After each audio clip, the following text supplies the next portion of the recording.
Number 5. Leland Melvin. American engineer and now retired NASA astronaut Leland Melvin has spent hundreds of hours in space. Literally hundreds. Leland holds 4 honorary doctorates for his service in education, the sciences, and philanthropy. Doctorates.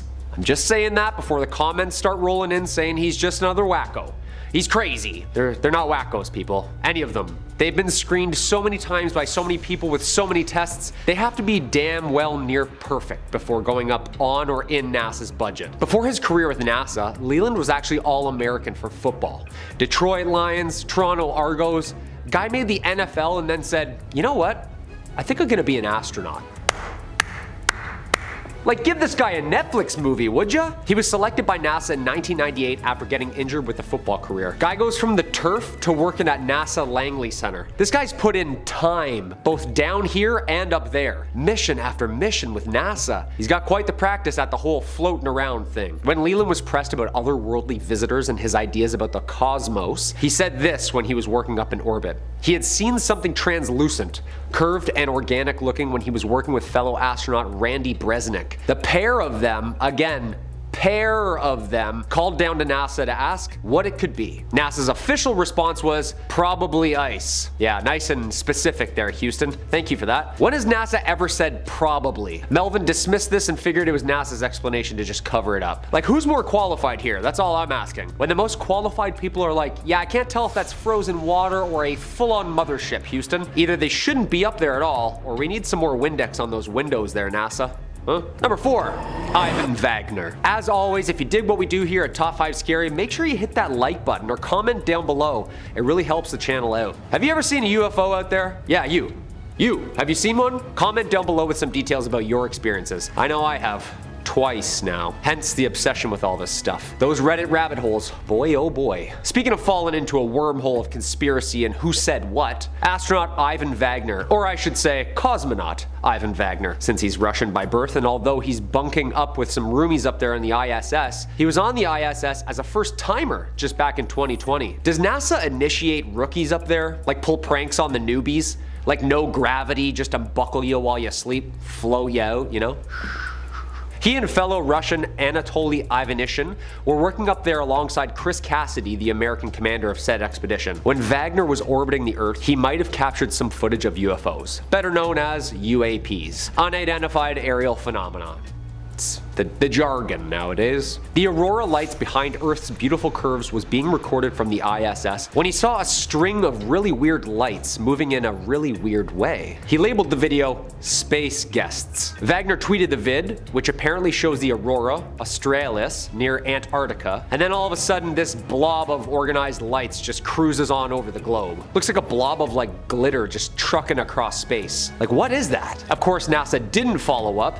Like, what are they gonna say? Oh yeah, those are stars that move and blink, I think. I mean, no? Space junk. Yeah, space debris and swamps and things. Also, what a lame excuse. Space junk? Okay, so you're saying there's lots of litter up there? That's what you're saying? That's what just zipped over my house silently, defying gravity and lasered up my cow? Yeah, I don't think so, NASA. Number 3. Chris Hadfield. Retired Canadian astronaut, engineer, fighter pilot, and musician.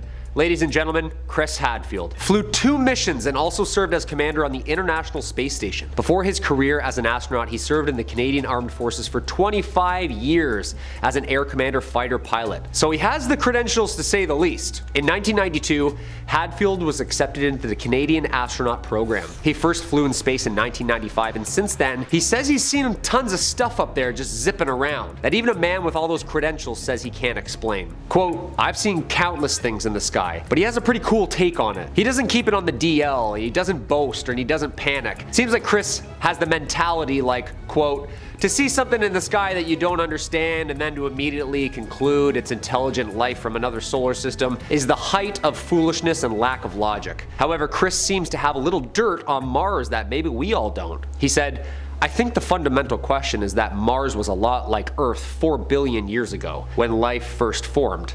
So if it happened here, Did it happen there? It would be evident somewhere in the geologic records. All we need is one fossil for proof. He thinks there could be potentially alien life in the clouds of Venus or on the distant moons of one of our gas giants. Researchers have suggested that there could be microbial life in the clouds of Venus because of the presence of ammonia, which on Earth is a key indicator of aquatic life. Aquatic life, eh?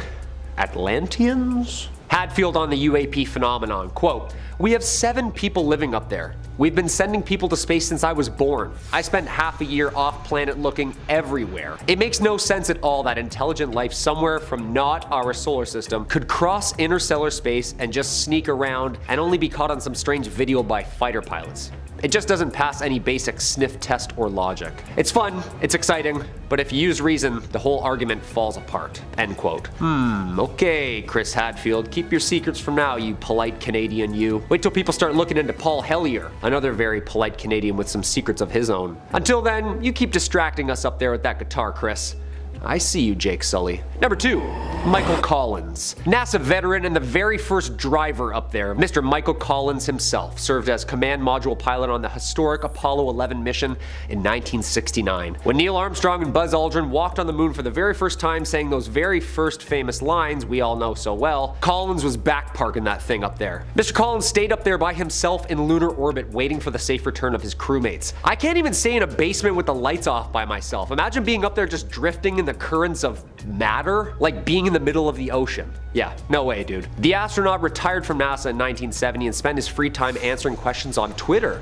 Apparently, he has gotten some really interesting buzz. Mr. Collins invited the interweb to chat, saying, quote, "Are we alone? Hashtag Ask Michael Collins." And boy oh boy, did he get some responses. Everything from wackos who like aliens to very, very high-ranked generals and pilots who are apparently also wackos who like aliens for talking about this. Collins, quote, "I used to think that NASA sent me to the wrong place, to the moon, because I think Mars is a much more interesting place," end quote. Collins has talked about it in the past about the possibility of alien life existing beyond Earth and doesn't shy away from discussing the topic in full. In 1999, for instance, he even argued on the topic of life developing in other parts of this infinite cosmos. So maybe it has then. He wrote in his book saying, quote, "I am alone now. Truly alone, and absolutely isolated from any known life. Although I may feel like I'm the same person, I also feel that I am different from other people. I have been places and done things you simply would not believe." Collins circled the moon once every 2 hours. What's scarier, walking on an unknown rock that apparently no one's ever visited,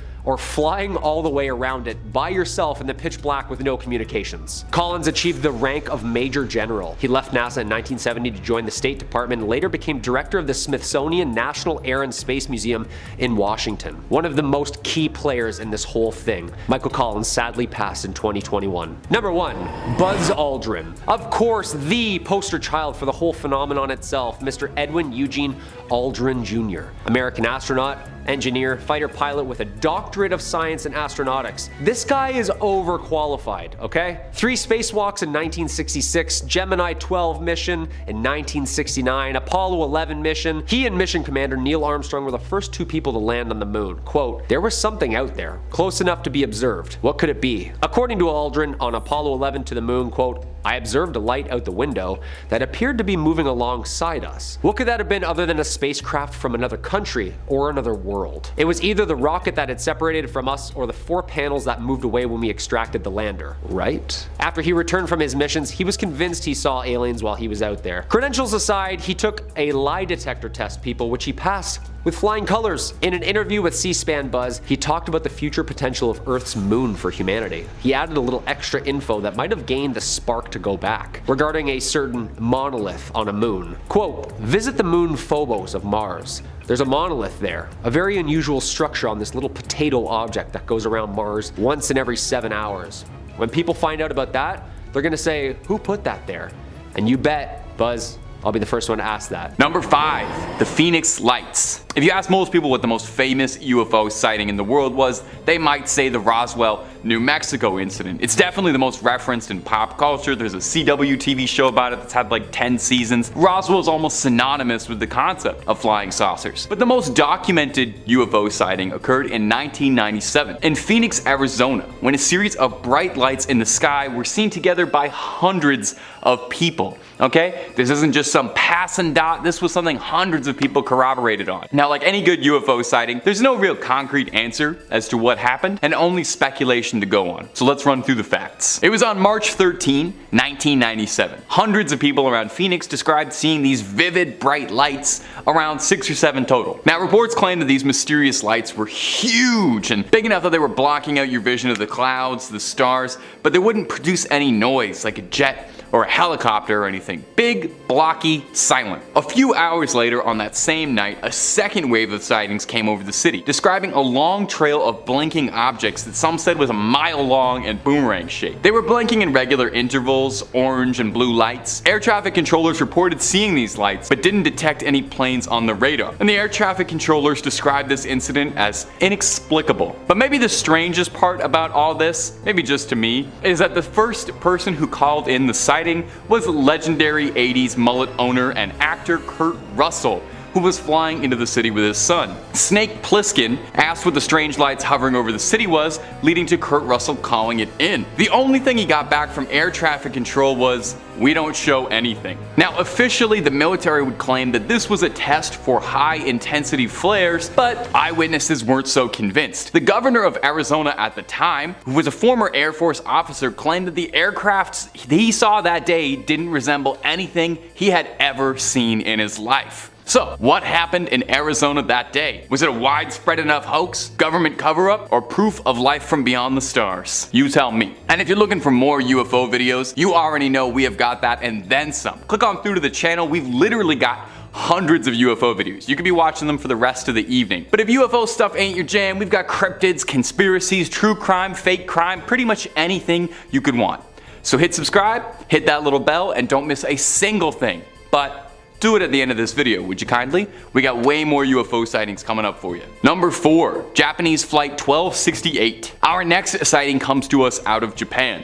Well, the skies of Japan. It's a video about flying objects after all. It was in November of 1986 when a pilot on a cargo flight thought that he made a close encounter of the third kind. When Captain Kenju Terauchi and a skeleton crew were flying a cargo delivery of some fancy bougie French wines into Japan, when Captain Terauchi claims he saw shining bright lights surrounding both wings of the plane. Now, initially, Terauchi said at the time he thought that this was just US flown fighter jets patrolling around the border of the Soviet Union. But when he got a decent look at the craft, he realized these weren't friends of Uncle Sam. He said, "2 spaceships stopped in front of our face, shooting off bright lights." He continued saying, "The inside of the cockpit shined brightly, and I felt warm in the face." These aircraft in particular were described as being cuboid, I guess they're Borg ships, with jet propulsion systems clustered around a dark center. At the same time that these unidentified objects were soaring by the plane, these objects seemed like they were jamming the plane's communications in some way, as Terauchi and the crew couldn't contact ground control at all during the sighting, as if there was some electromagnetic field. The rest of the crew, however, wasn't quite as convinced by this strange encounter, with the co-pilot and flight engineer believing that the objects they saw were not but strange lights, and agreed that they were definitely unexplained and they couldn't find a reasonable possibility for what they were, but that they didn't necessarily think they were flying saucers. A committee looking into the phenomena claims that it was just light refraction through ice crystals suspended in the clouds, but that doesn't quite explain how the cockpit got warm or anything like that, or where the communications were going. So what do you think? Aliens or ice crystals? Number 3, the Betty and Barney Hill incident. It's sad how many people see a UFO and no one else in the entire world will believe them. You know, not their friends, not their family. That's why this case is different. A young married couple claims that not only they saw a UFO together, but they were abducted together. That's one for the memory books. You know, they say the couple that probes together stays together. It's a fairly well documented case. It even served as the inspiration behind the alien abduction story in American Horror Story Asylum. And how about Evan Peters, huh? Love that guy. Anyway, the real story revolved around Barney and Betty Hill in 1961. The two of them were driving home through New Hampshire when they both saw a blinding bright light flying above them in the sky. Betty started to feel dizzy and the two of them soon found themselves asleep on the road. A moment passed and they found themselves parked in their driveway 2 full hours later, not remembering a second of what had happened. The couple claimed that they had traveled to a star system 39 light years away called Zeta Reticuli. The two had connections and were able to get in contact with Air Force officials to report their strange sighting, and would spend the next few years trying to explain their case to anyone who would listen in the desperate hopes of getting some help and some answers. Barney would meet with a psychiatrist regularly who he told that he kept having nightmares where he was being operated on by small gray-skinned, slanted-eyed creatures that would take samples of his skin, his fingernails, his flesh to do with he did not know. So the psychiatrist had him undergo hypnosis therapy, his wife as well, hoping perhaps that something repressed could be unearthed, and maybe they should have left it alone, because what they found was terrifying. When going under hypnosis and waking back up, Betty was able to draw a scientifically accurate map of the star system from memory, creating a map that was nearly spot on to the real Zeta Reticuli. This incident inspired the Air Force to launch Project Blue Book to collect more stories of UFO abductions like this. Number 2. Kenneth Arnold. If you've ever wondered why flying saucers became the default term for UFOs as opposed to something like flying cigars or flying triangles, it has a very large part to do with this next story, which was one of the first big mainstream sightings of a UFO in 1947. Now interestingly, possibly coincidentally, possibly not, this incident occurred only a few weeks before the infamous Roswell, New Mexico incident, so UFO fever was just on the brain around 1947. This happened to Kenneth Arnold, a clean-cut all-American aviator. He was flying a small private plane over Washington around Mount Rainier on a scavenger hunt of sorts for the wreckage of a downed plane, which had a fairly significant reward offered by the Army for its salvage, which Kenneth was after, of course. While he was prospecting, Arnold claims to have seen nine blinding bright flashes of light, flying in a bizarre pattern like the tail of a kite. Described as saucers moving at an incredible speed, Arnold tried to do his level best to assess what these things were from the seat of his aircraft, working out how fast they were moving, taking his watch and clocking from when they reached the peak of the mountain. He worked out that they were going about 1,700 miles per hour, which is pretty darn fast considering in 1947 humans had just broken the sound barrier at 700 miles per hour, and that was an unbelievable leap in technology. Whatever it was Kenneth saw, it was something far more advanced than anything he'd ever seen on Earth. When he'd landed, he told the crew at the airport about everything that he'd seen, suggesting that he'd seen missiles or maybe some experimental new tech. For weeks after, Arnold would become a media darling, being interviewed by several reporters, all hoping to get the big scoop on this. Part of what made this such a defining UFO story for the American people was how earnest Arnold was about his story. He was an honest man who provided straightforward facts, experience with aviation, a mathematical and rational approach to all of this, and very little in the way of wild speculation.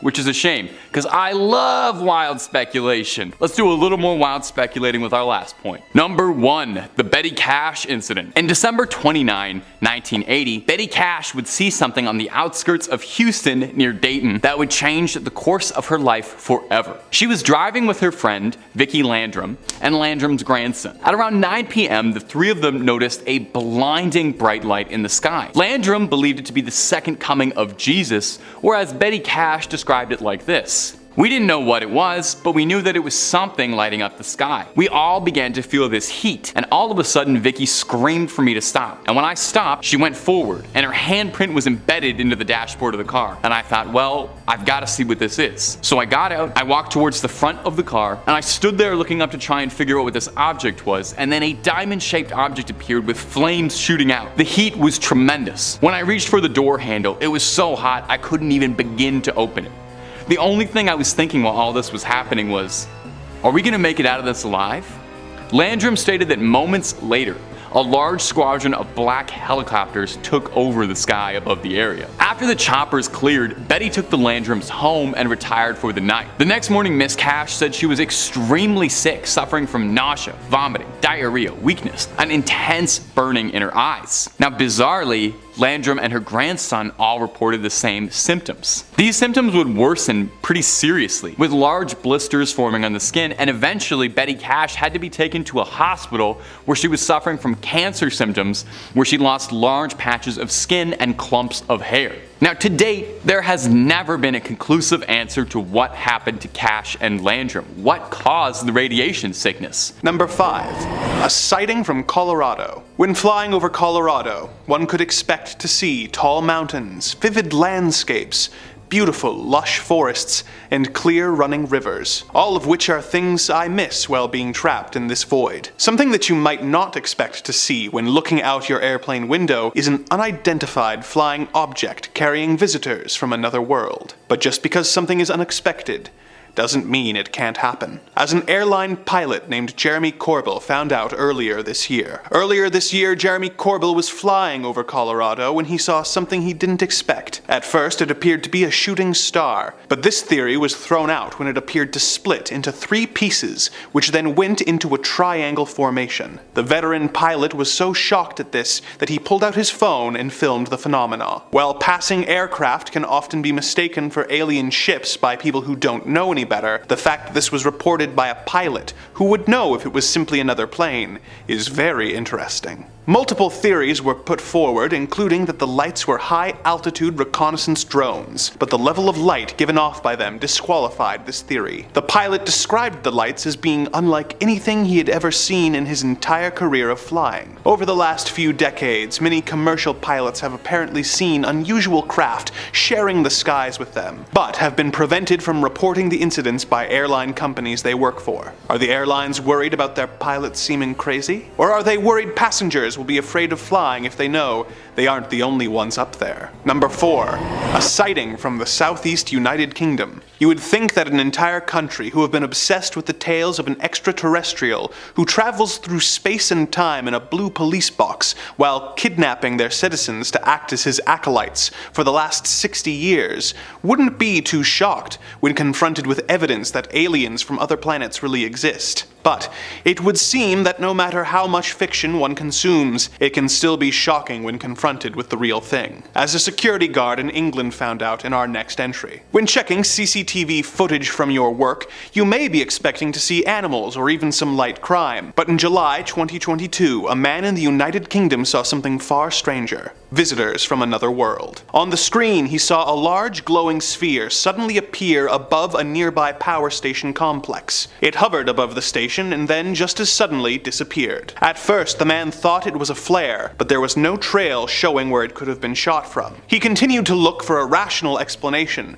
checking flight radar to make sure it wasn't a plane or a drone. He went outside to see it with his own eyes, but nothing was visible to the naked eye. He brushed it off until a few days later when a coworker came in claiming to have seen the same light hovering and then disappearing over a nearby field. The workers went back through their CCTV footage and posted the footage online. What exactly did they see in the sky? And where did it go when it disappeared in the blink of an eye? These workers will likely never know and will instead carry these questions around in their heads until the day they die. Number 3. A sighting in Las Vegas, Nevada. Las Vegas is a city that would sound like a city in a science fiction novel if we didn't know for a fact it is real. A city where vice and debauchery are encouraged, with claims that no consequences will be remembered once you leave its borders. A flashy city of neon, constructed in the middle of a barren desert. Considering how ridiculous that sounds, and Nevada's already considerable reputation for alleged alien activity, perhaps we should not be surprised that visitors from another world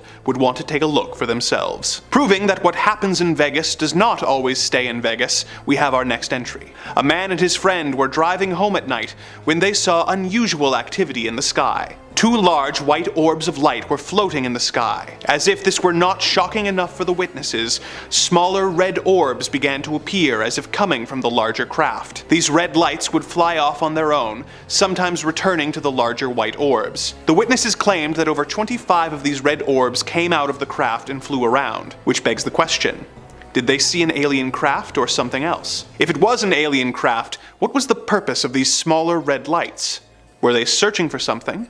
And if they were, did they find it? Was this something sinister or simply an interstellar game of hungry hippos? More importantly, why am I asking you? The glowing white orbs reportedly stayed in place for over 5 hours before eventually disappearing into the night. Number 2. A sighting in Sacramento. For those who are more skeptical, it is understandable that you would not be impressed by a lot of footage that is released of alleged alien encounters. It is often grainy, shaky footage that looks like it was filmed on a potato rather than a camera. And oftentimes, one is right to be skeptical. Oftentimes, things can be mistaken for alien crafts when seen through the lens of a phone camera late at night in the dark. But sometimes, people witnessed the unexplainable in broad daylight. Such is the case in our next entry from Sacramento, California. In this case, a man was in his yard with his family when he looked to the sky and saw a cone-shaped object flying through the sky. They pointed it out to their parents, who were also in the yard, and all of them did their best to capture footage of the cone-shaped craft.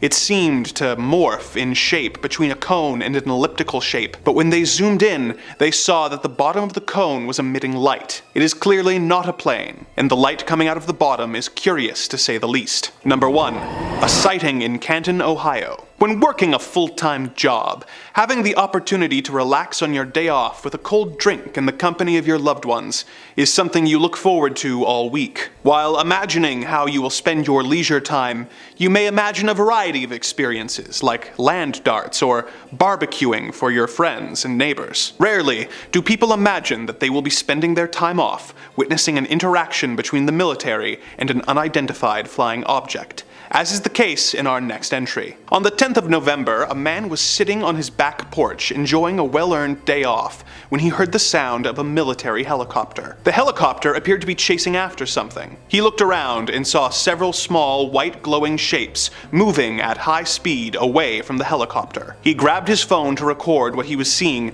but several of the shapes disappeared before he could record. However, some of them remained, and he was able to capture them on film. While this is impressive footage, the most disturbing part of the story for me is the helicopter chasing them. Were they trying to research the UFO?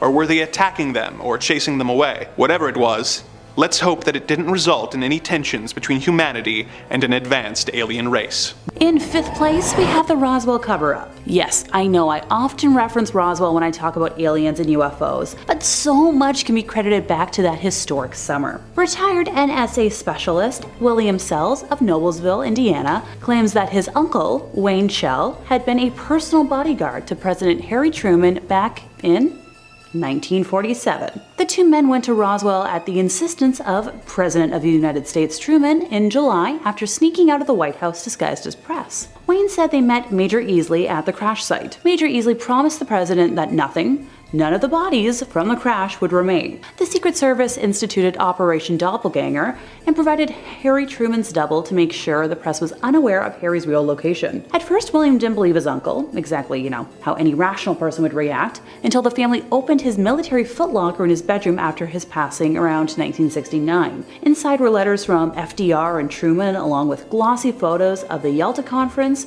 with Churchill, Stalin, and FDR. So, where did all the bodies go? That's what I would like to know. In 4th place, we have a gray alien abduction. Grant Rollins, a resident of suburban Maryland, describes himself as a fairly normal bachelor, living in peace until this all went down in December of 2017. He woke up at 1:30 a.m. to the sound of a break-in and went to the bedroom door to confront the intruder, but was suddenly rendered unconscious as he touched the doorknob. Okay, so someone brave. I would have been cowering under the blankets or like in my closet. He woke up naked and cold in a pill-shaped glass container. The lid was open, so he was able to stumble out onto the floor that was near the container. He described feeling sluggish and barely able to walk, but he thought he'd been kidnapped, so he was urgently trying to find an escape route. The room he was in was made of mostly concrete and plastic with fluorescent lights. He managed to limp into a hallway that was tunnel-shaped and followed a blue glow coming from down the hall. As he walked, he came out of the tunnel and entered a large cylindrical room lined with vehicles on hooks along the walls. They were human vehicles, mostly Japanese and German cars and motorcycles, but some vehicles were clearly from the American military. That's one way to store a collection. In the center of the room was what looked like a metal tree that was 6 stories tall with glowing blue leaves. As Grant stumbled closer, he realized this tree was a large metal cylinder and the leaves were capsules similar to the one he'd woken up in, except these still had people inside of them and were radiating a neon blue glow. As he paid more attention to higher up in this tree, Grant noticed some blue wires moving around in the dark area towards the ceiling. These clumps of wires suddenly floated down towards him and turned to reveal that they had faces in them, each with 2 large dark eyes and narrow slits for noses and mouth. He's compared them in appearance to the typical gray alien face from popular media, with 2 of the faces frowning and 1 smiling. There was an exchange of words and charades between himself and the smiling one for roughly 10 minutes, but he was so exhausted and they were so advanced that no important information was shared between them. Too bad. He passed out once again, waking up later face down in a puddle of his own drool on a glass floor.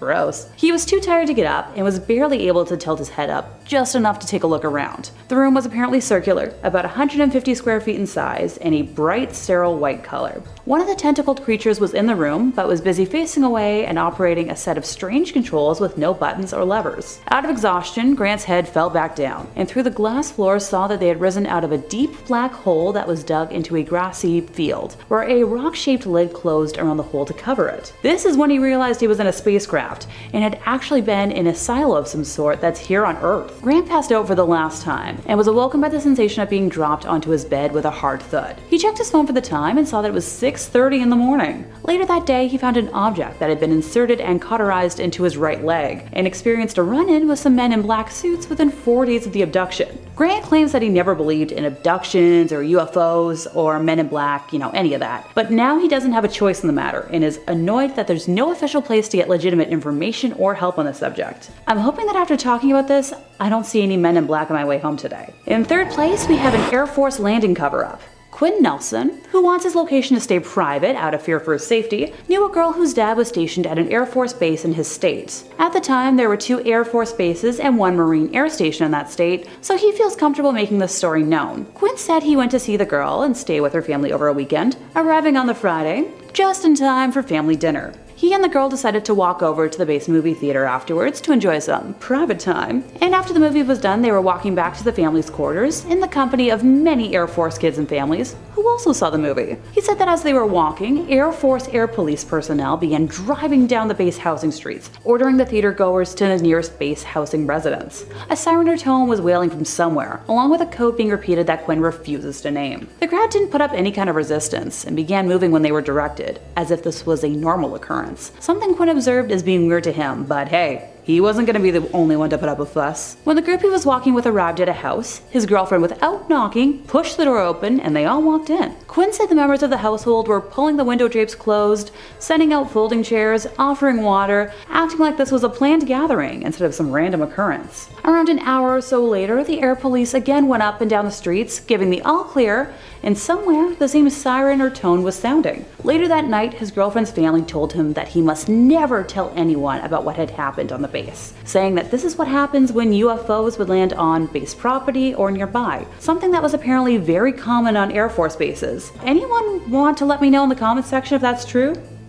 Consider me intrigued. In second place, we have lizard beings from Colorado. Back in 1968, Hannah and her family were living in a small town around the west end of Montrose County called Irvine, Colorado. One early summer morning, she was awoken by the barking of the family dog named Tippy outside of her bedroom window, which was unusual for the pup, who usually only barked when someone or something was in a yard that they weren't supposed to be. Hannah remembers waking out of a deep sleep and hearing Tippy constantly barking and wondering why her older brother, who slept in the bunk above her, and her parents, who slept on the other side of the wall, weren't telling Tippy to quit it. Finally, Hannah was fed up and decided to turn over in bed and look out the window, and was met with a sight she didn't believe at first. There was a small circular ship with its landing gear down and hatch with stairs folded down to the ground. Next to the ship were green lizard-like beings with bright yellow eyes, webbed hands that resembled a bow and arrow, and some had tanks on their backs. They had thin bodies, were covered in scales, and had V-shaped toes. According to Hannah, the overall mood was that these beings were searching for something, but she had no idea as to what. Another alien exited the ship, but it was much larger in size than the others, and seemed to be the one giving out orders. This caused Tippy to begin barking aggressively once again, upsetting the aliens who began to approach the dog. Hannah instinctively jumped off her bed and rushed into her parents' room in an attempt to wake her mom,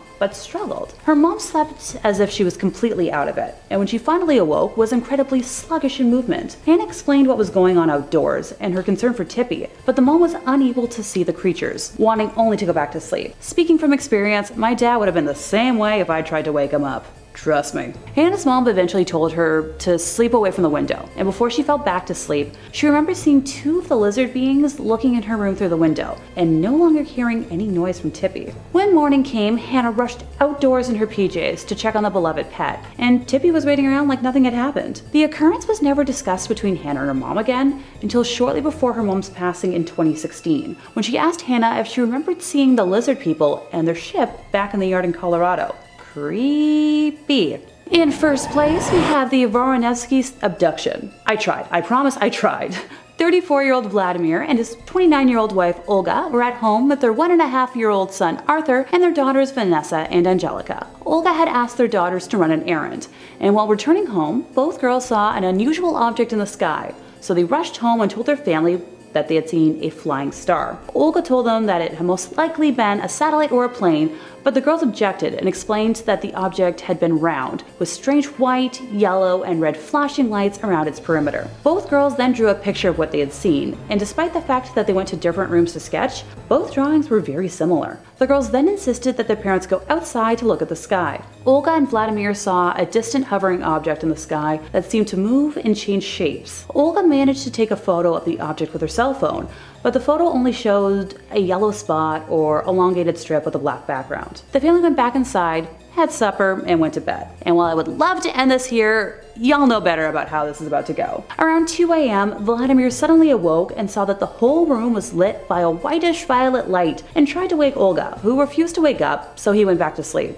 And seeing as it was 2 in the morning, I would have done the same. The bright lights woke up their youngest daughter, Angelica, who ran to wake her mother. Olga then woke up, saw what the other two had seen, and woke Vladimir back up. He was amazed to see that the ceiling of the room had apparently disappeared or had become totally transparent. Right over them, instead of the ceiling, they could see the open sky and a huge disc-shaped craft hovering right above. Vladimir and Olga ran outside their home, still in their PJs, and could see a hovering disc-shaped UFO emitting the strong lights around 100 feet away. Olga began floating, zooming upwards in a spiral motion, and when Vladimir tried grabbing her legs, he discovered he couldn't control his body. Olga described feeling nauseous, unable to control her body as well. In a state of shock, the couple found themselves teleported inside a room with transparent walls and no furniture. Moments later, the duo witnessed 12 entities enter. The humanoids were short, around 4 feet tall. They had 3 fingers on each hand and large heads with smooth gray skin.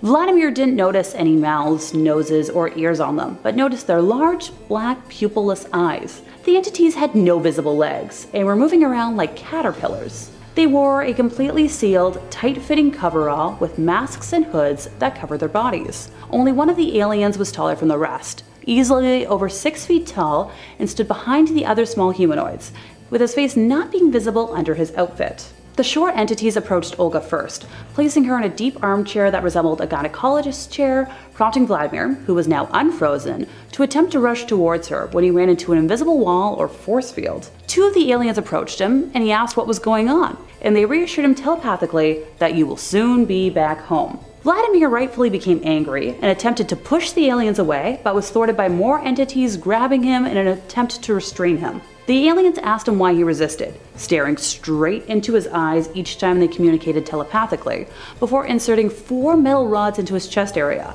paralyzing him completely. So from that moment on, he was unable to move and could only stand there helplessly and watch the aliens experiment on Olga. Somehow, they were able to cut into her stomach without her noticing or using any kind of known surgical instruments. She sensed the smell of her inner organs, feeling unpleasant but no pain, only tranquility and relaxation. Modern human medicine could apparently stand to learn a thing or two. The aliens seemed to be taking samples from her body and organs, and apparently were now using different instruments to study the organs inside her abdomen. Olga was only able to describe one that looked like a pair of pincers and had 3 clamps. After the strange procedures, the aliens closed and sewed up her stomach. Now, before the abduction, Olga had been bothered by stomach pains, and after the abduction, she never suffered from them ever again. The smaller humanoids respectfully called the taller humanoid by a word that Vladimir has loosely translated as the professor, who explained to Vladimir that their society was like a huge ant colony. After Vladimir was brought in front of the professor, he asked the entity why they had taken him and his wife, with the taller being answering that it had to be done. Both witnesses understood that having such feelings was the central interest of the aliens. The tall alien said, "We do not understand you. Why haven't you, intelligent animals, destroyed yourselves yet? How can you survive with your emotions?" He said that there was a space war going on at this time in the universe, and that the entity that you call God has implanted much information to Earth and into the waters of it. Those who are against God want that information destroyed. If the Earth is going to be destroyed, the Son of God would arrive to Earth again and will restore everything living in it. Through the transparent surface of the cabin, the duo could see planet Earth approaching and felt that their spacecraft was slowing down. The couple was then returned back to Earth the very same way they were abducted. First in the smaller module, and then this large disc-shaped craft, and then through the roof of their home inside a beam of light.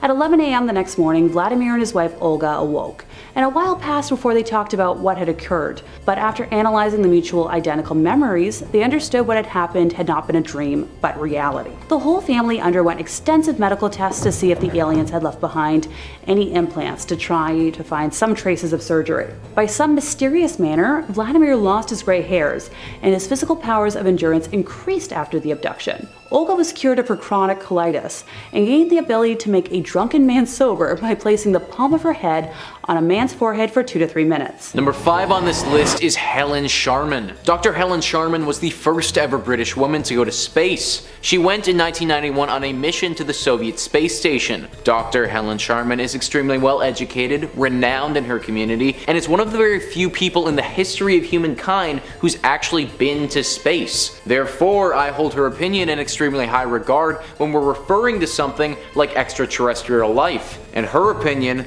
is that said life is already here. Dr. Helen Sharman told The Observer's magazine that aliens exist. There's no two ways about it. There must be all sorts of different forms of life. She went on to say in her interview that it's possible they're here right now and we simply can't see them. Like I said earlier, this is an actual astronaut who's saying this right now. Someone who very clearly knows far more about this than your average Joe and whose opinion should be acknowledged. Now, just because one person believes that alien life could potentially be on Earth, well, that's far from fact. But oftentimes when we think about aliens and the potential of them being on our planet, it can easily get chalked up to some mumbo jumbo from people who aren't well researched or properly educated on the topic. That certainly can't be said about Helen Sharman, and I think that the fact that someone of this background is openly coming out and giving this opinion shows that the culture surrounding aliens is changing. I think that as time goes on, we'll see a lot more individuals like Helen come out and express this opinion, further adding to the validity of alien life living among us. Number 4 on this list is Oumuamua. Oumuamua was first discovered on October 19th in 2017, and it holds the title as being the very first discovered interstellar object to visit our solar system. Now, even though this object isn't necessarily evidence of aliens being here on Earth,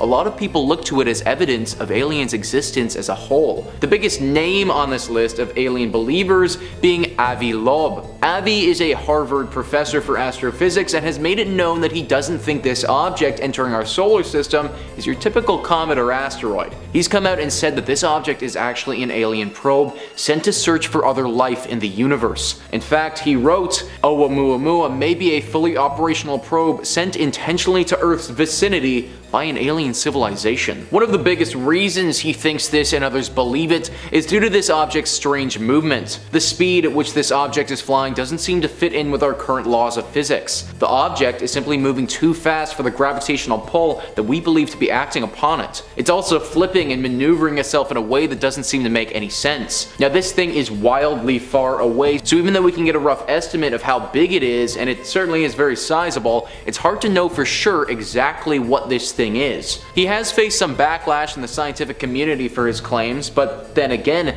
everybody who comes out and talks about aliens typically does. All we know for sure about this thing is that it came from a completely different solar system and seems to be accelerating in speed, which doesn't make any sense to anyone. I don't want to wholeheartedly jump on the alien train simply because of this logic, but I also don't think that immediately writing off a Harvard astrophysics professor is the smart thing to do either. Number 3 on this list is alien bacteria. One of the biggest knocks against any argument associated with aliens is that our solar system hasn't shown any signs of life except for Earth. This isn't necessarily true though, based on a recent study that has come out in regards to Venus. Venus is one heck of a planet and certainly not somewhere that I would want to live. The storms are mighty, the temperature is way too hot, and acid regularly rains down from the sky. Not the ideal location if you ask me. One thing that Venus is also home to is a rare poisonous gas, phosphine. Now you're probably thinking, well, how would a poisonous gas indicate any signs of alien life? Wouldn't it indicate the opposite? And in most cases you might be right. However, phosphine is almost always linked to the presence of life. On Earth, Phosphine is produced by microorganisms as they digest organic matter. This is why we consider it to be a biosignature and an indicator of life. Venus is certainly different from Earth, and we can't simply apply what makes sense here to Venus without asking some questions. However, this is a strong indicator from scientists that life is certainly possible from Venus. We've also seen before that Mars might contain some life. These two planets may not house the typical alien life that you may picture in your brain, but a bacteria from Venus or Mars is just as alien as somebody flying down in a UFO. Is it not possible that somehow, through our extensive history, debris from Venus or debris from Mars landed on Earth and developed life here? Maybe we never even realized that this life was alien to begin with. Number 2 on this list is microorganisms. We just talked about how Venus could be the host to life, bacteria or other small organisms that we've yet to identify. Well, one of the biggest arguments against aliens living among us is that we haven't seen them yet. Sure, there have been some stories here and there, but nothing on a major and global scale. What if we aren't looking properly though? What if our understanding of life doesn't match with what an alien life form is? Scientists have thought deeply about this possibility and what this could mean. This life, seeing as it would not compute with our definition of life, would actually live in what experts refer to as a shadow biosphere. Now, this shadow biosphere isn't some alternate dimension or ghost realm, but it's a biosphere with organisms that have a completely different biochemistry than we're familiar with. We're made up of carbon and nitrogen, but why are we automatically assuming that an alien would be made up of this as well? It could be just as likely that alien beings are made up of other elements. If this was the case, then it's most likely on a microscopic scale, and that's why we haven't been able to recognize them yet. We currently have a very limited way of studying microbes, and we need to be testing for a very specific microbe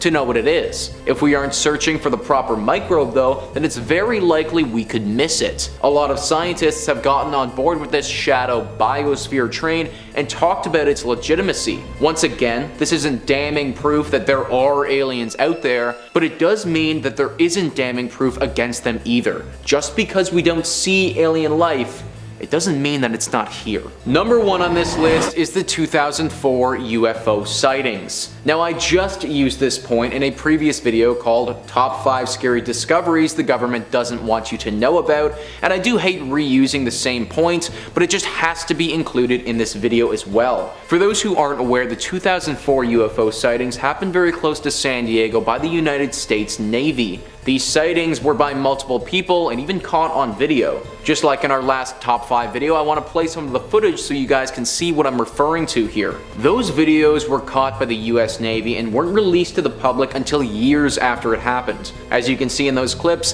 the UFO that is flying through the sky doesn't look like anything man-made at all. The way it moves through the air is unlike anything we've been able to build. For instance, one of the Navy officers reported seeing it cruise at 60,000 feet and then immediately dropping to only 50 feet above the sea. It did this without making a sonic boom and did it almost instantly. That defies our current understanding of flying objects and leads a lot of people to believe this was from another intelligent species. Now, no one is sure if this object was being piloted by some sort of alien or if it was an alien probe operating by itself. I should also note that a UFO sighting isn't undeniable proof of alien life. It might just be something that we don't understand. However, the way that it flies through space has got to make us wonder. If something is flying through our air like that and it's that advanced, is it possible that something like that could have landed without us knowing? I think that might be a fair assumption. And if that's possible, then is it also possible that some sort of alien creature got out of said object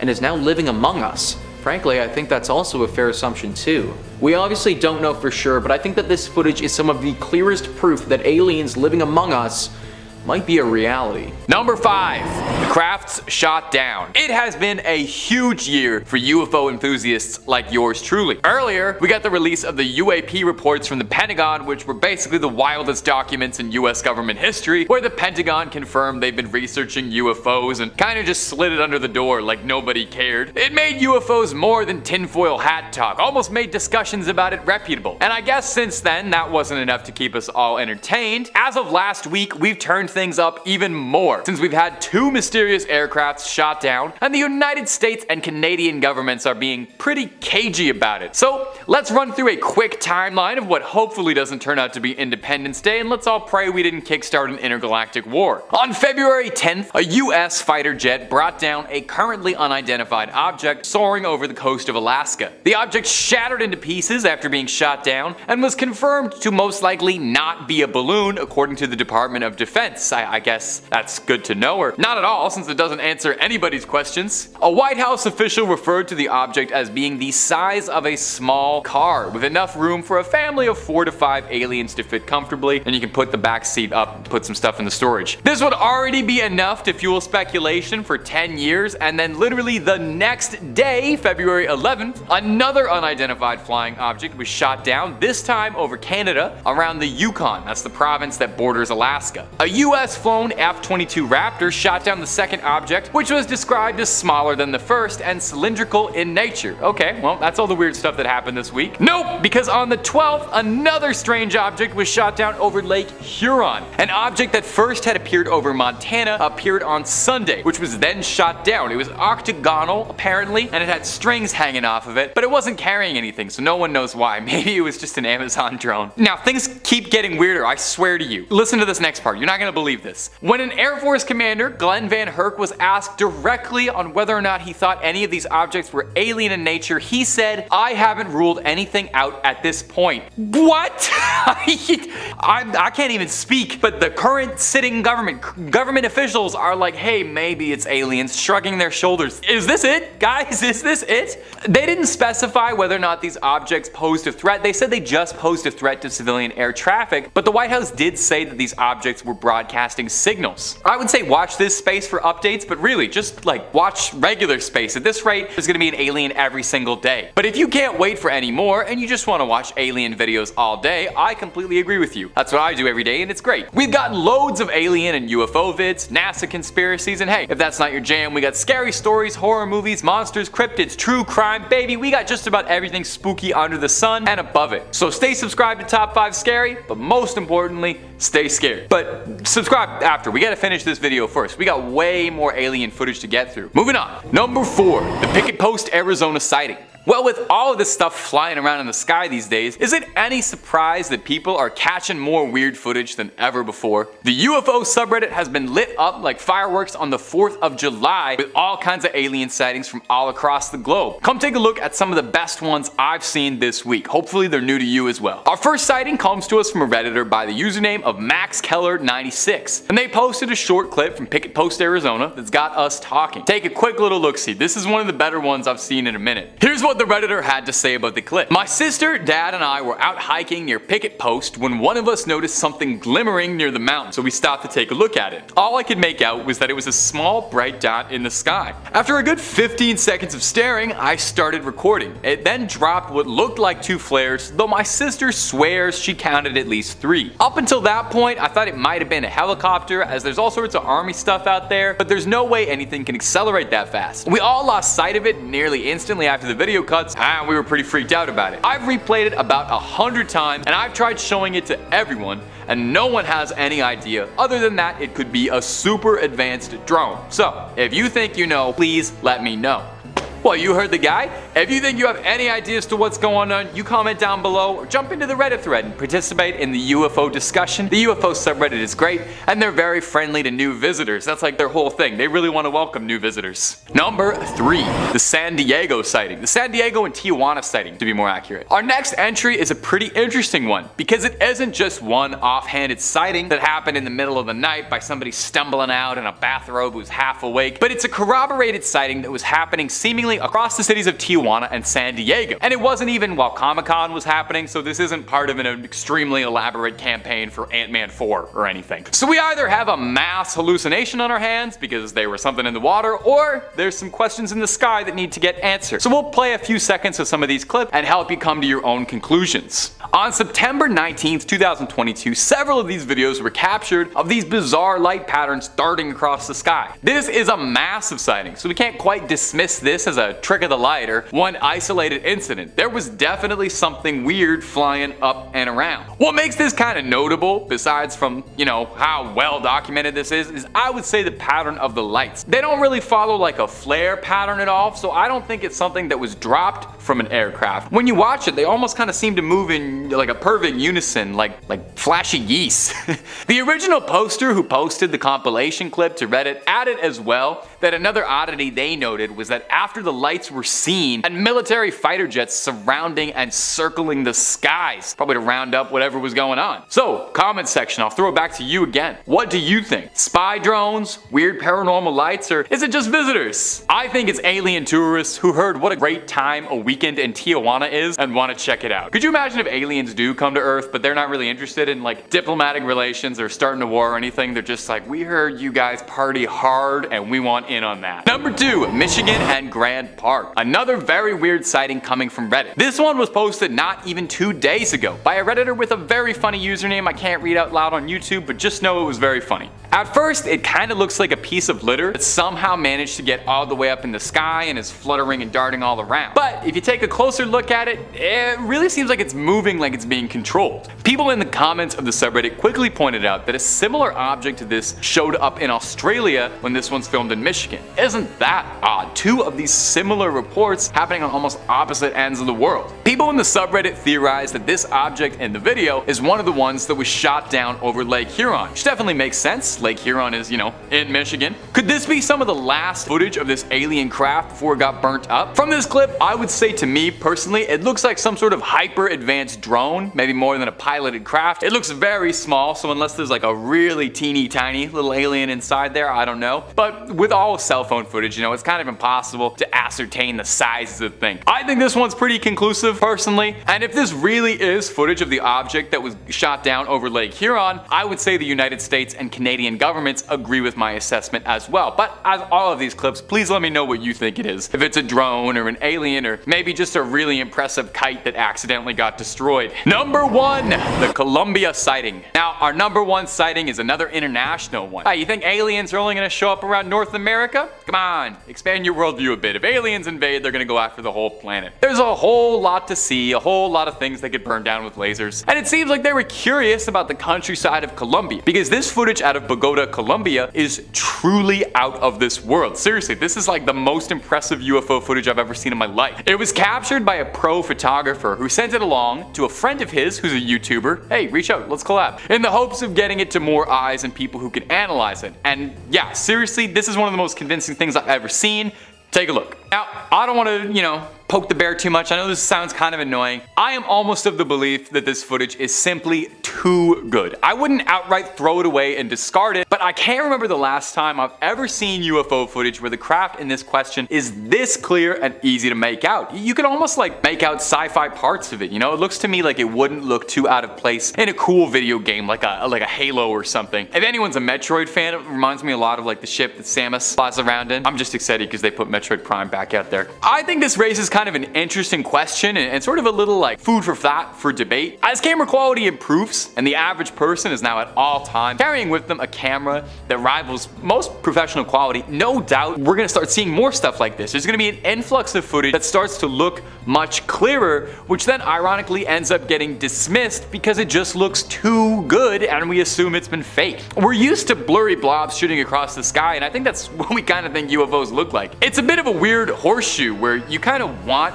alien footage to look bad so it's more believable. I don't know, maybe I'm just rambling, maybe it all makes sense, but let me know what you think about this one. I think this is absolutely nuts, and I think this is the most exciting time to be into UFOs and UAPs as a whole, because it really feels like we're getting a breakthrough pretty soon. But maybe I just want to believe. Kicking us off at number 10, we have the O'Hare International Airport. In November 2006, things started to get a little bit unexplainable for staff at Chicago's O'Hare International Airport. Just as Flight 466 was getting ready to take off for their scheduled flight between Chicago and North Carolina, a United Airlines employee on the tarmac noticed a strange object hovering above gate C-17. As they peered closer, they realized that the object was was some sort of vessel, dark grey and metallic in appearance. From 4:15 p.m. during the 5 minutes that the craft was visible, a total of 12 United employees, as well as a few witnesses from outside the airport, witnessed the saucer-shaped object in flight. Shortly afterwards, witnesses claimed that the craft shot upward, breaking a hole in the clouds, enough so that the United flight staff could see the blue sky through it. The story was quickly picked up by the Chicago Tribune and later made international news. Strangely though, because the UFO wasn't picked up by the airport's radar, the airport officials refused to investigate, claiming that it was merely a weather phenomenon. Next up at number 9, we have the Stephenville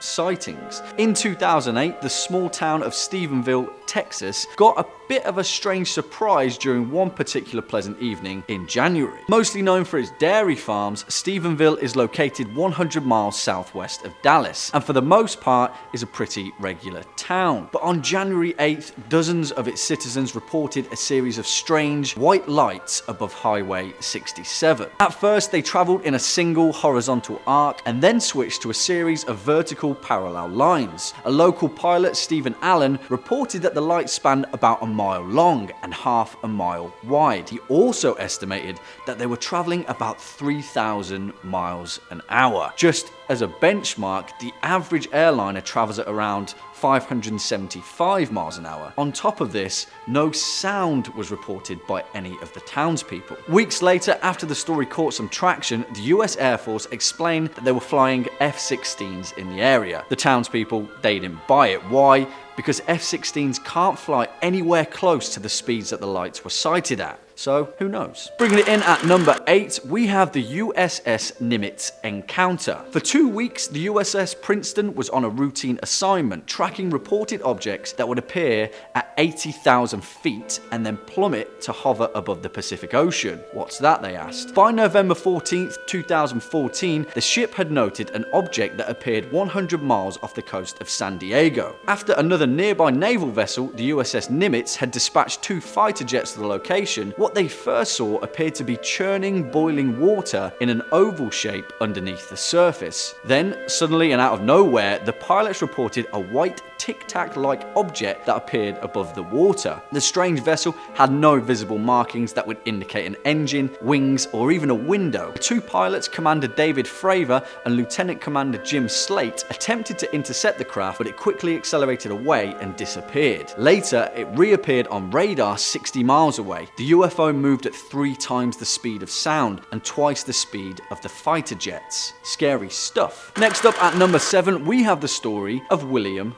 Bosak. William Bosak was a dairy farmer, they always are, from Polk County, Wisconsin, and on December 2nd, 1974 at 10:30 p.m. he stumbled across something that made him question his belief in aliens. Bosak was traveling from a local cooperative when he saw something on the side of the road on the way back to his farm. It was a tall object that was around 3 meters high and had a dull surface which didn't shine, but strangely reflected the car's headlights. On top of the object was a transparent section which had a creature in it with its hands raised in the air. Bosak reported that the creature was similar to a human being, but its head was covered in hard, short hair with large, bulging eyes and larger ears that resembled a calf's. Its body was covered in a thick brown wool, and it had a terrified facial expression as if it feared for its own life. Bosak couldn't explain what he saw, but as later paranormal reporters found, the town locals considered him to be an honest, truthful man and a general skeptic of UFOs. Since then though, he's changed his tune and has even stood up to a lie detector test to confirm his claims. Coming in at number 6, we have paranormal hitchhikers. Strange orbs are a pretty common occurrence in UFO sightings, but this one kind of takes it to a new level. In 2011, an unnamed security officer was driving home on a South Dakota highway. Suddenly, hundreds of opaque red lights began to appear around his vehicle and circled the moving car like a strange alien halo. The driver reported to police that he was still doing 60 miles an hour, but suddenly the car rapidly began to decelerate with absolutely no explanation. And then The lights, well, they just vanished. The driver later told police that as he was readjusting to what had happened, he noticed the lights re-emerge at the side of the road. It strangely began to assemble itself into some sort of glowing life form, and then without pause, it was on the bonnet of the car. He reported that it had long, translucent fingers that stretched through the roof of his car. The creature then ran its fingers down his back, which left a searing, burning pain. However, the officer also reported that he felt as if the creature was trying to communicate with him. As soon as the driver saw headlights in the distance, the creature reportedly dematerialized and disappeared, but the driver was left with some pretty terrifying memories. Jumping on in at number 5, we have the story of Gabriel. In Ethiopia, sometime in the 1960s, a young boy by the name of Gabriel was playing in his backyard with a friend. They were running around when Gabriel just kind of disappeared out of thin air. Traumatized, his friend alerted Gabriel's parents, and soon enough, the whole town was on lockdown. No one could explain what happened, and it remained a complete mystery. That is, until 6 months later when Gabriel rematerialized in a busy market square. Just like that, he was back. Witnesses couldn't begin to explain what they'd just seen. If that's not weird enough, the story that Gabriel later told would leave everyone baffled. He said that seconds after he was playing in the backyard, he was suddenly in a place he didn't recognize. Gabriel was led into a glowing, windowless white room by a strange humanoid creature. Inside that room were other abducted children, seemingly from different parts of planet Earth. He said that some of the children had been there for months, but his grasp of time was a little bit off. His captors later led him to a large city-like area with no sky, surrounded by supernatural skyscrapers. He reported seeing flying vehicles that resembled cars, and other humans were walking with creatures that he didn't recognize along streets that almost shone. Gabriel reported that the whole experience lasted a couple of hours, but when he was transported back, he had no idea that 6 months had just passed. Remember, kids, never go off with strangers. Next up at number 4, we have the story of Travis Walton. Now, this one is pretty damn weird, so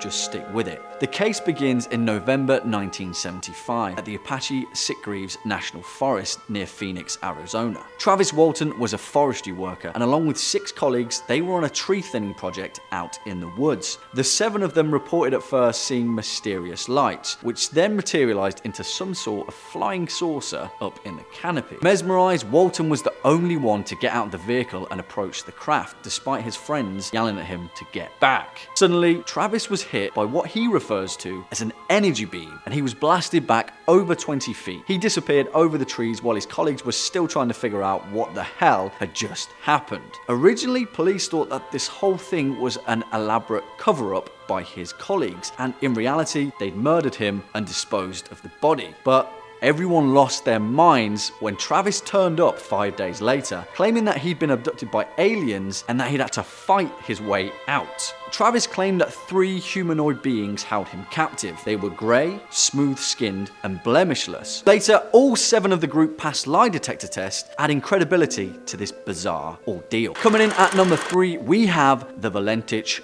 disappearance. Now, this story is pretty compelling, and whatever the truth really is, some downright weird stuff went on here. At 7:12 p.m. on the 21st of October 1978, one of the most unexplainable UFO sightings in modern history occurred over the Bass Strait in Australia. Born on the 9th of June 1958 in Melbourne, Frederick Valentich was a 20-year-old shop assistant with a passion for aviation. During his 127-mile flight, Fred intended to fly out to King Island, but during his journey, he ran into something a little bit strange. Fred advised Melbourne Air Traffic Control that he was being accompanied by an aircraft that was about 300 meters above him. Air traffic replied that there was no known traffic at that level. He described the vessel as being long and having some unusual features, illuminated by 4 bright landing lights, and was acting in a very strange way. Visibility was good and winds were light, so Fred quickly ruled out the possibility of an optic illusion. The craft passed him regularly at high speeds before switching up direction and altitude. Frederick claimed that the aircraft was orbiting above him, and after 28 seconds of radio silence, he reported that the vessel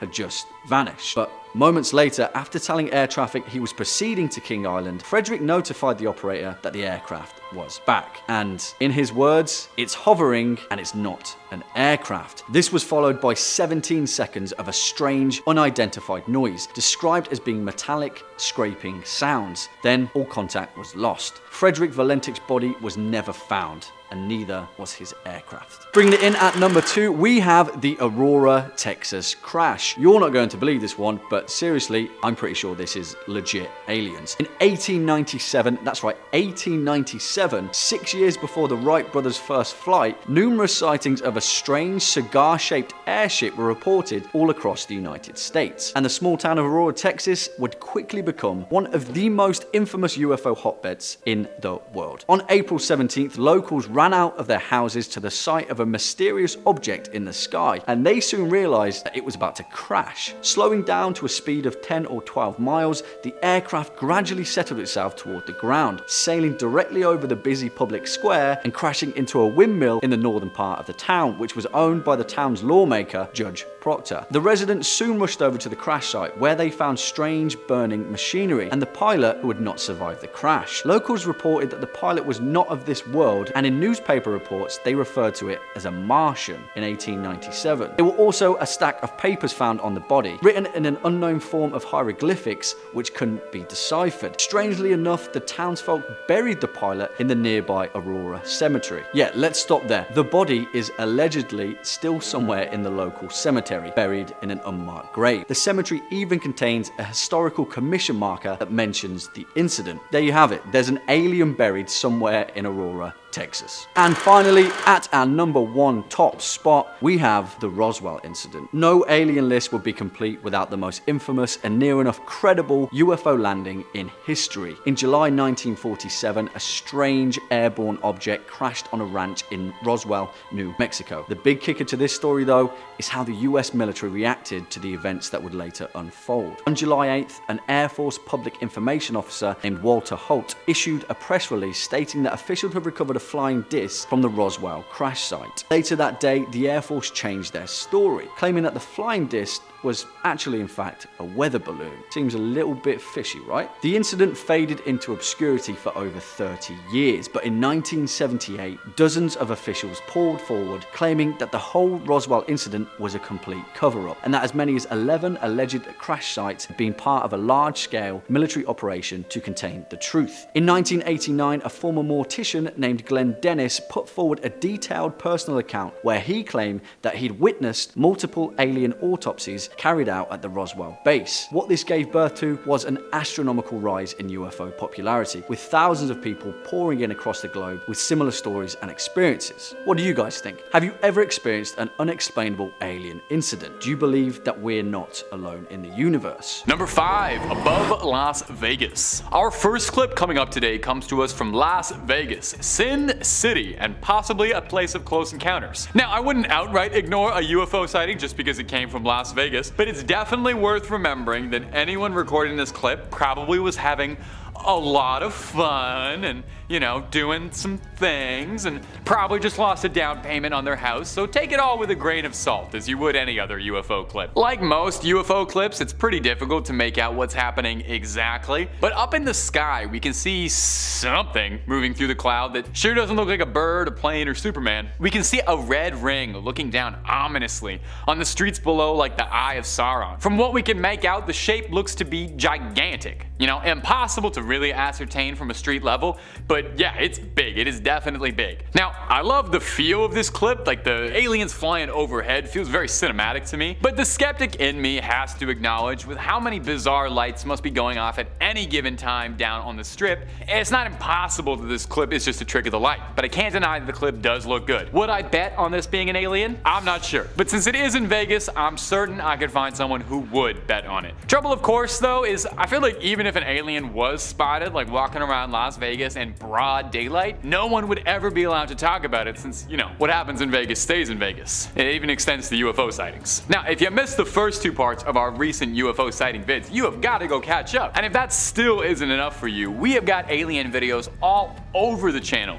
So click that subscribe button, ring that little bell for video notifications, and don't miss a single frame of evidence from us. Stay subscribed, informed, and scared. Number 4, in Brazil. For our next one, we are going to be headed out to Brazil, and wow, I have absolutely no idea what is going on in this clip, but it is definitely bizarre. Let's get some eyes on it. Can you take a look at this for me? I'd say what on earth is that, but I think it is extremely clear that whatever is happening in this clip is not of this earth. It looks like a ball of like molten hot lava just existing, vibing, floating along in the countryside. It almost looks like it's dripping too, which I think is interesting. Could this be like sparks flying off of a craft or some technology infinitely too advanced for little old me to possibly understand? A commenter on the video made an interesting comparison that I will include here too for posterity, noting that the dripping effect reminded one commenter of the described UFO in the Rendlesham Forest incident, which was purported to have also been dripping something out of it as it flew, which resembled magma. And if you don't know the Rendlesham Forest incident, we've covered it a couple times on the channel. Can't remember the exact titles of the videos, but I definitely have talked about it. The entity moves very erratically, so it's hard to even guess what this could be. The light seems to be like pulsing out of it. Usually you can always entertain the possibility in any UFO clip that, you know, maybe it's a drone or a weather balloon, but for this one I am out of ideas, and I am more likely to say it's a demon than anything else. So I am officially turning this one over to you guys, comment section. If you can crack this case, you are more than welcome to be my guest, and please let me know if you got any theories or ideas about this one, because I am fresh out of them. Number 3, Guadalajara. Our next video is going to be taking us down to Mexico, in Guadalajara specifically. Originally posted to TikTok, the video is pretty clear, refreshingly for UFO clips. You can see something bizarre flying around in the sky, with a series of lights flashing in a circular, almost like honeycomb-esque pattern hovering above the city. Surveying? Just checking things out? Got lost and should have taken a right turn at Albuquerque? A commenter on the video shot down the idea of it being an airplane, which I know most of you were probably thinking while you're watching this, saying that they've worked in an airfield their whole life and they've never seen an aircraft that had lights on it like that, and it didn't have a beacon on it, a giveaway that it wasn't a plane. Now, some had suggested a possibility that it could be a collection of drones all flying together in unison, but for what purpose I could not tell you. A very complicated hoax? A military operation just for kicks? I think what's getting me about this clip is that the UAP flies in like a perfectly straight line, but isn't a plane. I don't know enough about drones to dispute this, but I can't imagine it'd be easy to get a ton of drones all moving in a perfect formation like that, but maybe it actually is very easy and I'm just ignorant. All I know is that this clip is definitely weird, and I've watched it approximately 100 times, pausing and yelling at my editor to zoom and enhance like I'm a CSI guy. If anyone in the comments can translate what's being said in the video, maybe that'll help out. Although I imagine it's mostly people just saying, look at that weird thing in the sky, what is that? And I feel like you've probably got more than enough of that from me in this video already. Number 2, South Africa. Our next clip is down in Zambia, South Africa, and it honestly looks like an arrival scene that came out of a movie. We can see 4 blindingly bright lights slowly coming forward in the night sky, offering absolutely no clue as to what this could possibly be. Now, the usual drone theory is definitely possible. We can consider this could be 4 drones moving in unison or something, but I don't know. It seems too perfect to be drones. Now, since it is in South Africa, I would be more than a little concerned that this could possibly be the prawns touching down, and I hope we all learned a very important lesson from District 9 about how to treat our alien friends. The clip in question also features an amazing narration, and I don't know how much of it we're allowed to include in here. A lot of you are so smart. You're so intelligent. Tell me what this is. These things are so aligned.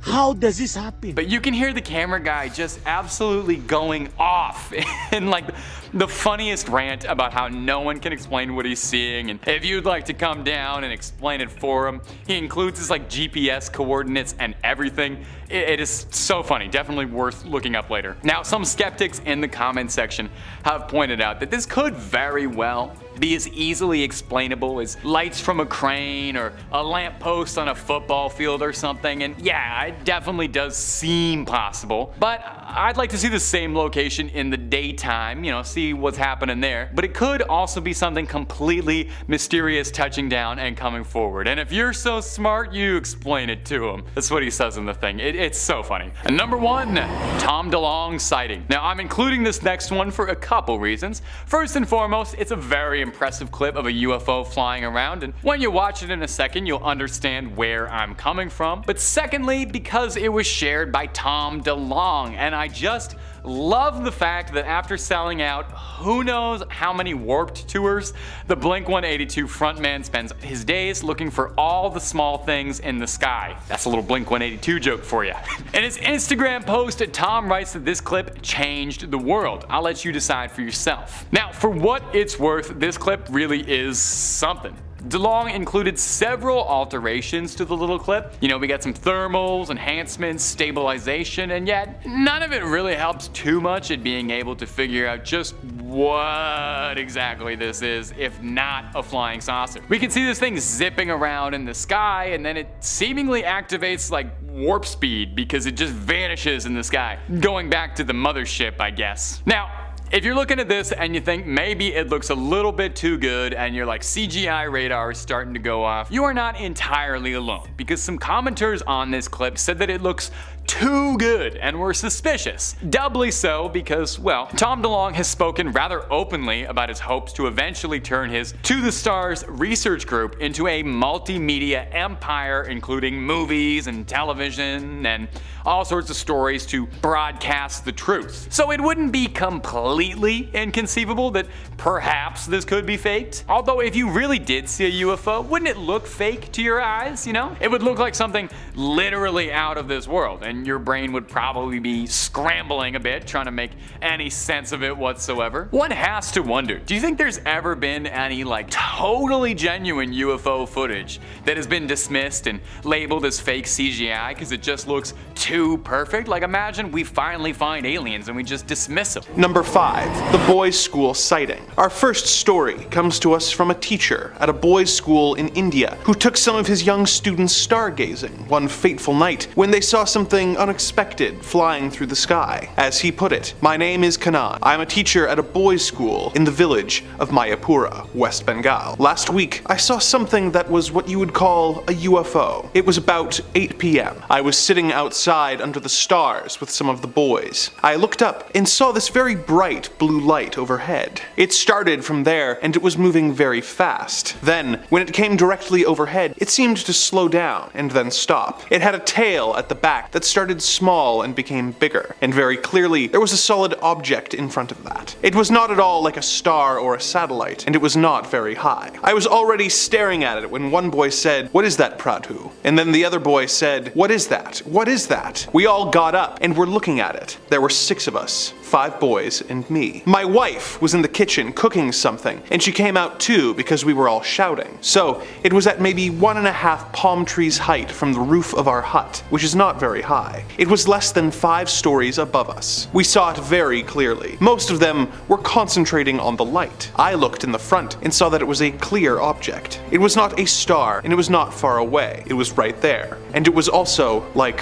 moving around itself, but very slowly. Then it moved slowly away towards the river, where it suddenly picked up speed and disappeared. It was like somebody who slows down to look at something. It was very, very interesting, and the boys kept asking about it. Boys ask all sorts of questions. It was an abnormal thing, and we were completely helpless just looking at it. Did this teacher and his students really witness an alien craft? Or is there some other less interstellar explanation for this strange experience? What do you think? Number 4, the factory observer. Next up, we have a tale from Brazil, where workers at a water treatment station witnessed a UFO of a truly massive scale. This is their story. The other night, I, Roberto Rabello, saw a huge UFO over the city of Cubateo, São Paulo. When I arrived at my job at the ETA water treatment station, there were 3 other fellows watching the phenomenon. It was 12:58 a.m., dawn, and I looked to the north, and there was a UFO at low altitude. One of the technicians said that it must be a short circuit in a near-energy tower. Then, we ascended the tower and realized that the thing we were seeing was not ordinary. The UFO was higher than the energy tower. It had a red light on top and 3 other red lights below, in a triangular shape. The lights did not blink. Seconds later, between the red lights, a lot of flashes. Hundreds of white flashes. Then, all disappeared suddenly. I estimated that the UFO was bigger than a soccer field.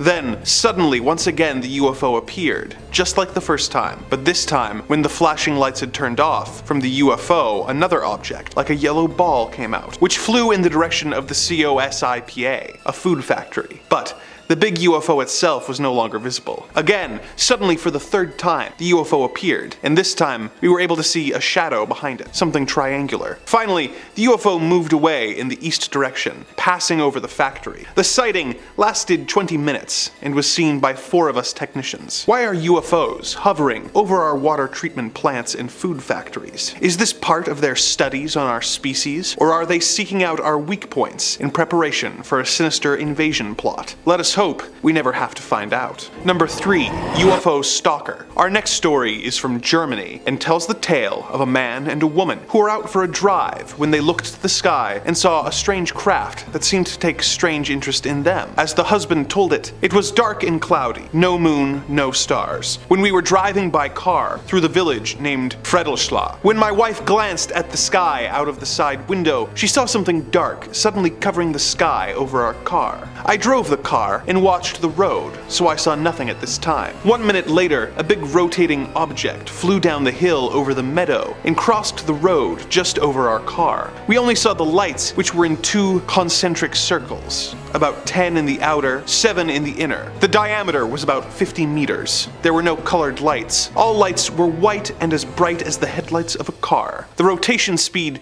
was about 1.5 rotations per second, so it wasn't easy to watch a single light. The diameter of one light was about half a meter. The object flew at a height of 10 to 20 meters over the fields to a wood, turned by changing its inclination, just like an airplane or helicopter has to, in order to do a flying curve. It quickly returned back to the road to stop beside our car and fly at the same speed, 100 kilometers per hour. It lifted up, changing its inclination to me so I could see its amazing size. 2 seconds later, it flew over the car to the other side and turned with the same movement to fly over the car again. This repeated 5 or 6 times on our way. Okay, this wasn't all, but should be enough. There was no sound or noise, except the motor of the car. There was no smell. The radio was turned off. The maximum speed of the object was about 400 to 500 kilometers an hour. The observed acceleration 2 to 3 G. I know my speed, 100 kilometers an hour, know the points where the object crossed the road and the distance between these points, and I calculated the rest. It's impossible that this was a projection on the cloudy sky. When I looked out the side window, I couldn't see the sky, only the hill. Why do alien craft seem to take such a consistent interest in common drivers? No different from any others on the road. What are they hoping to learn about our species? And how close are they to figuring it out? Number 2, the Chinese air chase. Our next story comes from a Chinese air base commander whose subordinates had an aerial encounter with a UFO that evaded and toyed with them until the jet pilots got frustrated and aggressive with the extraterrestrial craft. In the words of the colonel himself, "I am Colonel Li, commander of the air base in Changzhou, where the military flight training academy is located. One day, 4 radar stations reported the presence of an unidentified hovering over the academy. After ascertaining that the intruder was not a military or civilian flight, I ordered 6 jet fighters to take off and intercept the UFO. At least 140 people on the ground saw the object. To observers at the base, the UFO first appeared to be a small pointed star, and then grew larger and larger, perhaps as it descended to a lower altitude. Witnesses described an object with a mushroom-shaped dome on top and a flat bottom, covered with bright, constantly rotating lights. The crew of the interceptors consisted of a pilot and a radar officer. The 2 officers reported that the object clearly resembled descriptions they had seen in foreign science fiction films. When they got within 4,000 meters of the UFO over King County, it abruptly shot upwards, easily evading subsequent attempts to get closer. The flight crew reported that it appeared to be toying with the plane by repeatedly outdistancing it and then reappearing right over it. The pilot requested permission to fire on the UFO with the plane's automatic 20mm cannon. I denied this permission to shoot and told him to continue to pursue and observe the object. The pilot broke off pursuit at an altitude of 12,000 meters when the plane began running low on fuel. The UFO then apparently disappeared before I could order additional planes to be sent to the area. Why was this alien craft toying with the Chinese military? Was it simply a cosmic prank, or an assessment of the country's combat capabilities in preparation for a potential invasion? Let us hope it doesn't come to that. Number 1, the Polish ambulance chaser. Next on our list is a story from a Polish doctor who was in an ambulance aiding a pregnant woman on her way to the hospital when the ambulance had had a close encounter that came a little too close for comfort. As the doctor related the story in his statement, "I am Dr. B. Plasek. In February, a woman named Mrs. Pluta, who was pregnant, began to experience labor pains, and the ambulance was called. She and I, plus the driver and stretcher bearer, were traveling along deserted country roads when we encountered, quite suddenly at 3:15 a.m., a huge crimson globe that came out of the sky and paced the ambulance for about 45 minutes. As we were a team of professional medical workers, our first concern was for the safety of the mother and baby, and we considered the UFO a distracting threat. For this reason, we did not get very emotional at the time. However, when we came to a level crossing, the two attendants in their hut were simply shaking with fear at the sight. We had to halt because the road was blocked by the huge crimson ball. To be more specific, this is what I believe we saw. At first, all of us in the ambulance saw the globe as a big red ball in the sky, some distance away. It looked larger than the full moon and was dark crimson in color. It immediately descended to the treetop height and hovered about 500 meters from the ambulance. 1 second, it hung in the sky at about cloud level. The next, it was seen hovering between two trees on either side of the road in the middle distance. All of us sensed the globe's ominous approach as it cruised towards us at a very low height, following the road. I was always aware that it was never exactly in the sky, but probably not very high above the ground at any time. As our ambulance approached the level crossing, so did the globe, and we each stopped there. The globe was less than a meter above the surface of the road. I got out to speak to the crossing attendants. I said, "Can you see what I see?" They said, "We've been observing it for some time." I went to the ambulance and told the others they cannot help us at all. They're trembling with fear.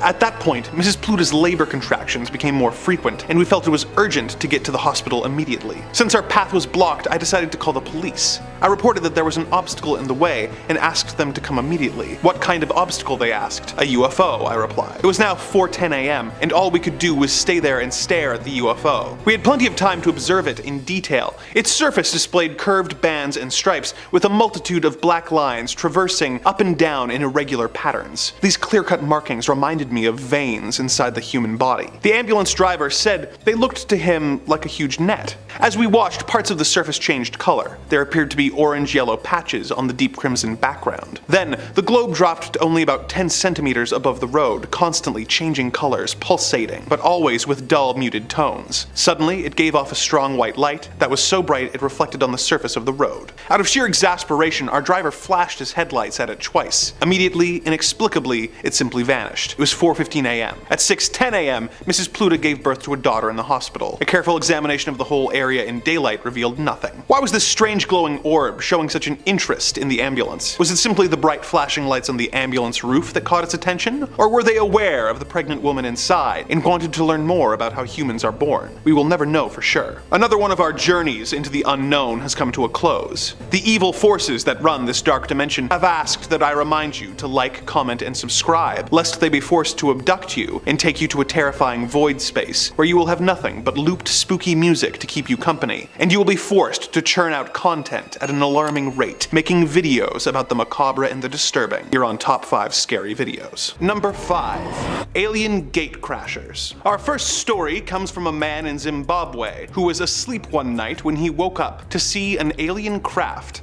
that seemingly had no trouble passing through solid objects. This is his recollection of the event. "My name is Johan Reitman, and I farm near Feathersdorp, 150 kilometers from Harar. I am 31 years old. On the 5th of February, I woke up from a bad dream just after midnight, when I heard a car go past. I got up and looked out of the bedroom window, which faces the front of the farm. I watched as two cars passed each other, a strange sight, as there are usually few vehicles to be seen, and none at night. One car pulled into my gate, and I thought immediately, oh no, those guys are coming to pinch my new engine on the borehole. I rubbed my eyes and face to make sure I wasn't still asleep. I looked at the car again. It was long and wide, and made a low humming sound. I could see lights at the back, a row of red lights, and a front light which shone high enough to illuminate the treetops. This car or object stopped at my gate for a good 30 seconds and then drove on as if the gate had been opened, and that was it. It was gone. I took my torch, my rifle,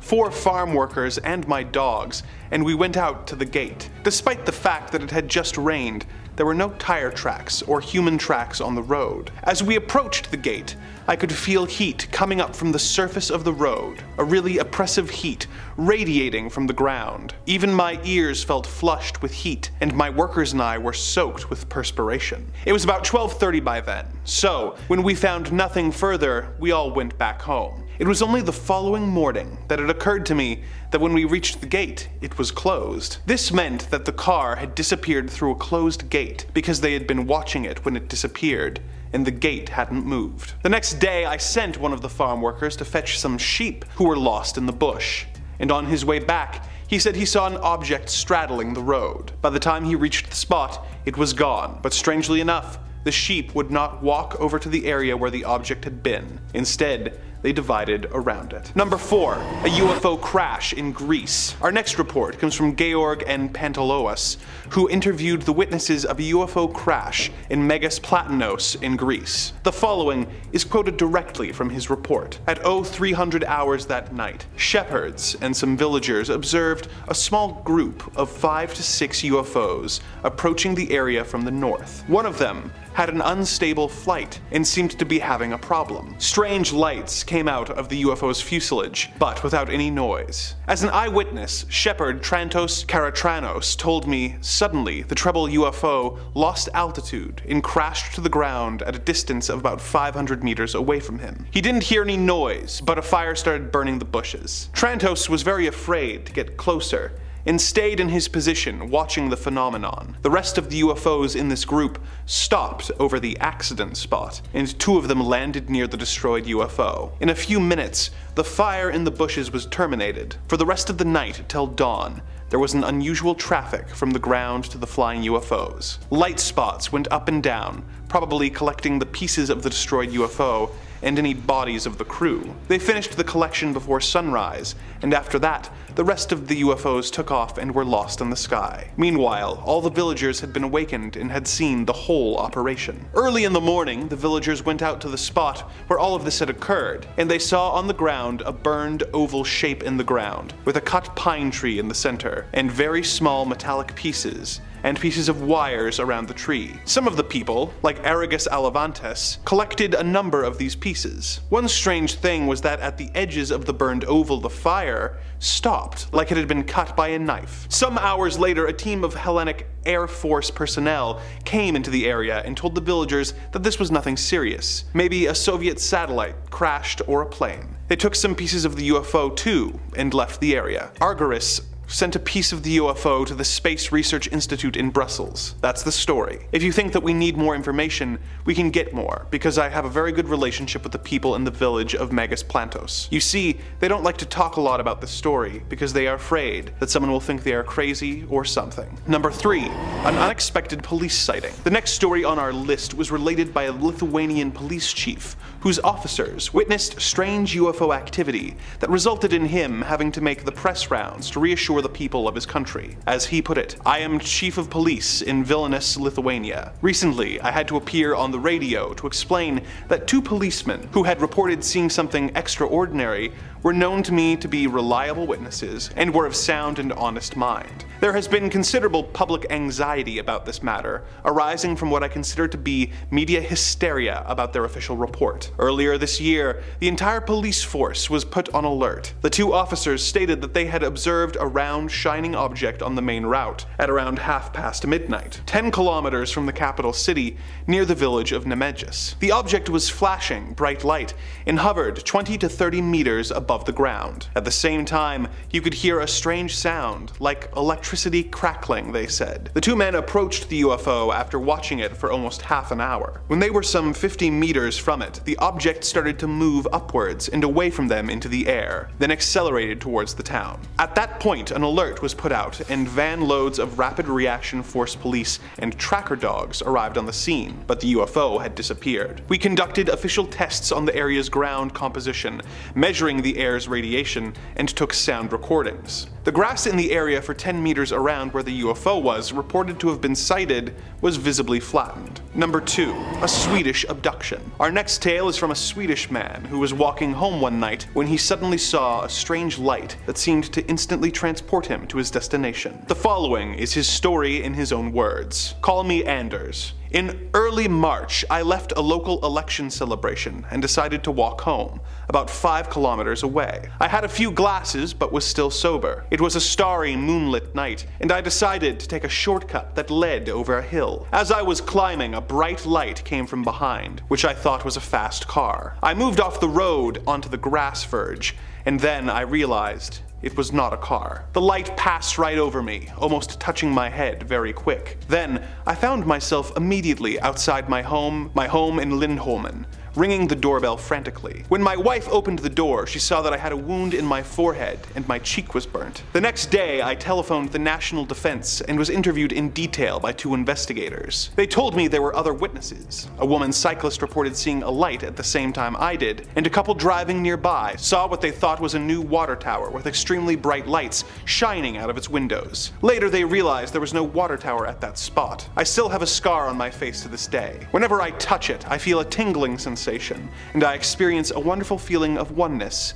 of unity with the Earth itself. Number 1. A strange sighting in Uruguay. Our final tale of the day comes from a police chief in Uruguay who was out with friends when the sights he saw made him a believer. In his own words, "I am Police Chief Miguel Costa, in charge of the force at Melo, Uruguay. On March 10th, I was driving with 2 friends, Armando and Maria Pasa, along a gravel road near Tacuarembó, when a huge oval disc loomed out of the early morning darkness. It was enormous and gleaming, with yellow and orange lights. I stopped the car and purely on impulse flashed the headlights. All of a sudden, the UFO appeared to hesitate and zigzag up and back, as if answering our call. When I started up again, it was following us. I again stopped the car and flashed my lights. Again, the UFO appeared to waver in reply. We drove on once more along the twisting road, and the UFO stayed with us, always about half a kilometer away. This went on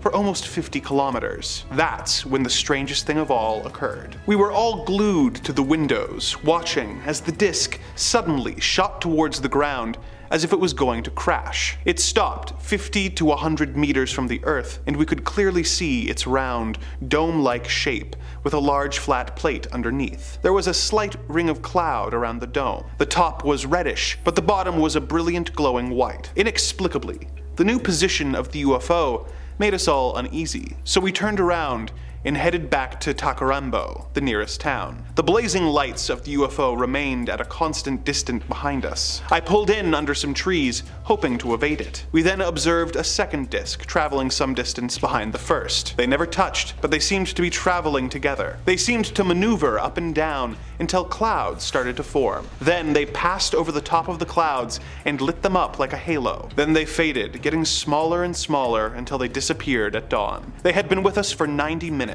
We were all speechless, as we could not believe what we had witnessed. I myself have never believed in UFOs, but I do know that this incident revealed something rare and inexplicable.